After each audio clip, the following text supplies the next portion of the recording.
সগীরা। হে আমাদের রব, তাদের দুজনের প্রতি রহমত প্রদর্শন করুন যেভাবে তারা শৈশবে আমাকে লালন পালন করেছেন। বাবা মা যে পরম স্নেহ মমতা দিয়ে একজন সন্তানকে লালন পালন করেন, সৃষ্টি জগতের কোনো কিছুর সাথেই তার তুলনা হয় না। এই মমতায় কোনো স্বার্থ নেই, নেই কোনো শর্ত। যখন আমরা আল্লাহর কাছে বাবা মায়ের জন্য দোয়া করি, আমরা পৃথিবীর পবিত্রতম মমতার কথা উল্লেখ করে রব্বুল আলামিনকে বলি, আমার রব, আপনি এইভাবেই তাদের উপর রহম করুন। বাবা মায়ের জন্য এই দোয়াটি পবিত্র কোরআনের মাধ্যমে আল্লাহই আমাদের শিখিয়েছেন।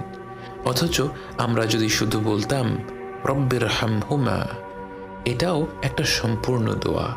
এর অর্থ, হে রব, আপনি তাদের দুজনের উপর রহম করুন। কিন্তু আল্লাহ আমাদের শিখিয়েছেন রব্বির হামহুমা কামা রব্বায়ানি